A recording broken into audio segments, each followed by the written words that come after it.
to his game. He's become a great passer, a willing passer, great passer. And you know, I'm having so much fun watching Dillon Mitchell play.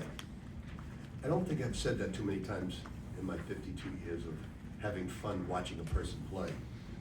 Whether it's him coming down as a point forward and attacking the basket, or making a great pass, or throwing it to Zuby and him cutting to get open. He really knows how to play. It's not like having another point guard on the floor. It's like having another coach on the floor, which is great. If he didn't screw up 4 or 5 years ago, he would have come to me a little sooner, would have been a lot better. And Zuby's unselfish. I didn't realize that he's 2 points away from scoring 1,000 points here at St. John's. If I had a good SID, I would have kept him in the game. We can start with the questions for Zuby or Dillon. Steve will turn purple now. Dillon, what does it mean to you when Coach says things like that? I mean, he compared you to Steph Curry early in the season. What does that mean to you? Shoots No, just yeah, like I him. don't Shoots know. just I like don't know him. if I'm close to that. Not at all, not yet. But I mean, it's a big reason why I came here to play for Coach P, and you know the history he has and just the way he gets us to play. You hear a lot about it, but it's way different being here. It's like a family here. It's a culture that you know Coach P and the rest of the coach staff has built here. So it means a lot just knowing that I'm out here trying to do what I need to do, and the coaches see that, and also the players see it that I'm here to do whatever it takes for this team to win. Dylan, I remember at one of the appearances that the team made before the season started, you were telling us that like you felt like a really good fit for the system here. Mm-hmm. You know, is it like even better than you thought? I mean, it seems like you do a whole bunch of different things that we hadn't expected. Yeah, it's more so just playing freely, and just playing to our strengths. I think that's the biggest thing, and being able to handle the ball a little bit and help with our guards. And then, I mean, we have such great scorers on the perimeter and inside, so being able to take some pressure off of them and then make plays for them to get shots, you know, that we need them to be shooting.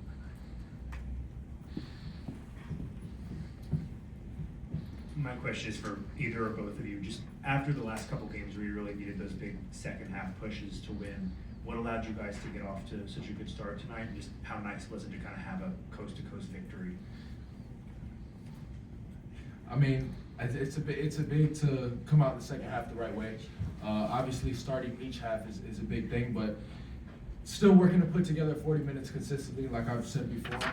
And it starts with every 4 minutes at a time, each segment coming out with the right type of pressure, with the right type of mindset, and just taking 4 minutes at a time. Thank you, guys. Also for either or both. You guys had a pretty gaudy national ranking at the beginning of the season. A little humble at the beginning. Back in the top 25, you really looked like a top 25 team tonight. Can you talk about that and what it's like to kind of live up to that ranking that you got this week? You know, obviously we got off to a rocky start to start the season, but we never hung our heads. We just stayed level-headed and just attacked each and every game, each and every day, like we're supposed to. And we finally just reaped the rewards of what we've been putting out there on the court. Just playing team defense, team offense. Just playing well, collaborating with each other, and we're able to just turn our season around just a little bit in this seven game stretch. But it takes every guy on the team being committed to our team goals, and we got back in the rankings, but I don't think that's exactly what we're talking about. We're ranked, so we can take our foot off the gas even a little bit. No, so we're gonna attack each and every game coming up because it is a tough league to play in, and we got a really a tough opponent in DePaul coming up soon as well. Zuby, tonight was a night where it felt like everything was working for your team. I mean, everybody kind of contributed to this win. When you get performances from everybody like you did tonight, what does that feel like, that any option you guys go to is kind of working? It feels great. this is exactly what, you know, they're here for. This is why, you know, Dillon Mitchell is here, and Ian Jackson, Joe Son, you know, you can go down the list. They came here to win and win at a high level, and obviously the coaching staff did a great job with who they brought out of the portal. But you know, it's just it took us a little while, but I think we're finally starting to get it. You know, we're starting to understand, you know, Coach Pitino and his system a lot better than we did, you know, to start the season. And you know, we move on from here. You know, we're never going to think, you know, too far ahead. Like I said, you know, just approach, you know, each and every single day to the best of your abilities and see how far we can go. Zuby, 7 games ago, Coach put Dillon Mitchell in the starting lineup, and it was against Butler, and he kind of contained Jack, and we saw that again today. I mean, how much has Dillon's expanded role changed everything for this team? You know, it changed a lot. You know, a versatile, you know, player. Like you guys have said, you know, able to do a little bit of everything. You know, just a really gritty guy. You know, he gets it done. You know, on both sides of the ball, and I can't say him enough. You know, good things. You know, double. I didn't even get a double, so. But you know, just a great player, like I said, and even you know, better person off the court as well. Zuby, one of the things that Coach praises you for in terms of your leadership is your humility. In the last couple of games, you've had quite a number of questionable calls against you. Talk about your poise and how you've managed to sort of keep it together for this team, and have you been aware of what you've been doing on the court? I don't know if I've done a great. I don't know if I've done a great job, but with the questionable calls. But it's good to know that, you know, obviously, you know, he has my back. Say he was going to talk to the head of the officials and, for me and stuff. So questionable calls, I don't think I've handled it to the best of my abilities yet, but it's a work in progress, and at least I didn't surpass 3 fouls today. Yes. Dillon Mitchell says I have a fouling issue, so I got to work on it. Zuby, there were things that we heard that were like issues that you guys needed to address early in the season. The guards didn't rebound, or defensive rebounding was a problem, or, you know, playmaking was an issue. And it seems like most of those things have been addressed. How were you guys able to sort of attack all of these different things that, you know, needed work? You know, we have a great, you know, coaching staff that, you know, that spends tons and tons of hours on film, and you know, Coach says it all the time. He can't go on the court and produce, but all he can do is, you know, show us and tell us exactly what we need to work on, and it's our jobs to go out there and execute on those. And obviously, you know, rebounding was an issue and stuff like that. So it takes a full team commitment to be able to, you know, just look yourselves in the eye and see what the issue is, and, you know, be committed to working on it. And I think that we've done a great job of you know, just coming together and realizing what our weaknesses are and trying to exploit on those.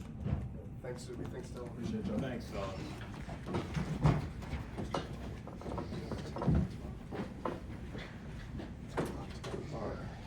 For the record, I didn't compare him to Steph Curry. So I enjoy two players I enjoy watching the most is Steph Curry and Dillon Mitchell. They don't have the same type of thing. A little different. Rick, when you got the commitment from Dillon, I think everybody expected a really superior athlete who was a great defender and rebounder. But, you know, he seems to have become so much more. Did you envision that, or has he in some way surpassed what you were expecting? I think sometimes because we didn't have a point guard, true point guard, starting, that he's evolved much more than we anticipated, because we needed him to be a point forward. He never really had that position at other places. We wanted him when he went to Cincinnati. We loved him back then. But you just look at it tonight, you know, it's 14 points, 13 rebounds, 4 assists, 0 turnovers, 3 blocked shots. And he's cutting and he's moving. He's a tremendous player to coach and watch, but I think it was our inadequate ability in the point guard position that he's evolved into something special because of that. He's also taught Ian a lot about certain things, and Ian's learning and grasping things. So it's been really fun watching him play and watching him evolve in our system. Did you think he would be such a problem solver for you? Well, I didn't think we'd have a problem, but then when I realized we did, but now we don't have as many problems because Ian's getting better and better, and Dillon Dolly's good. So, it's like I said to you guys all along, and not just with us, with every coach in the country. The most difficult thing is not navigating the portal, raising money. The most difficult thing is coaching 8 new players every year. It's not going to be a finished product early on. Now, if you get 4 or 5 starters back in a given year, but that's very few teams have that. So it's just evolving the way we hoped. Coach, it's been almost a week now, a lot of fanfare about them. I know Ruth Lynn, I'm sure you're ready to move on for it, but just a little ceremony before the game. How much did you enjoy that? What were your thoughts and getting a chance to at least recognize it here at home in front of the home crowd? Well, I think it's very nice. I enjoyed the other night much more, except the bucket of ice being poured on me, which put me out of commission for 24 hours. But I love celebrating with the players like that. That's really enjoyable to me. It's been a long journey. My wife's shaking her head back there. We've moved a lot. We started our career. I started in Hawaii, and was Jim Boeheim's first assistant coach. We lived in Syracuse. We left our common gear Volkswagen in the parking lot in October and found it in April. And that's a true story. That's how much snow we had that year. So from there to today, it's been a long journey. And getting 900's a nice thing, certainly. But getting 1,000 would be a lot better. And that means I've got to be blessed with good health, good players, and just keep recruiting. And the better you recruit, the better coach I am. Rick, where you guys were just over 3 weeks, just over 3 weeks ago, the Providence game, and you haven't lost since. When you moved Dillon Mitchell into the starting lineup, did you ever think it would have this kind of a galvanizing effect? Well, we took him out early. He started early in the year. We took him out because it was much easier to rotate substitutions. But it's obvious that when he's on the court, we're a much better basketball team at all phases of the game: defense, offense, rebounding, shot blocking.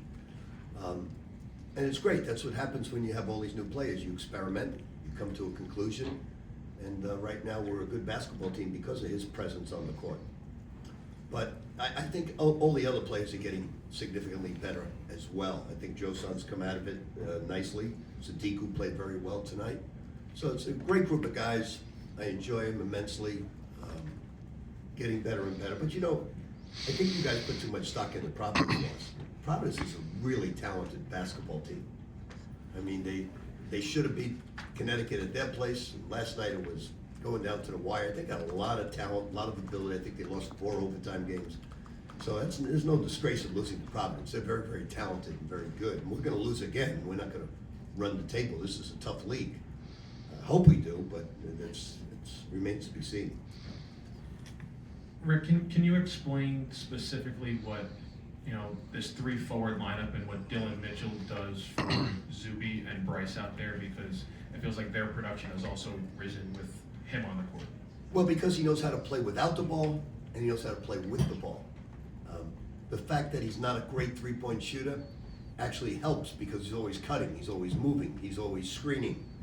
So he is an improved shooter too. He's improved his shooting.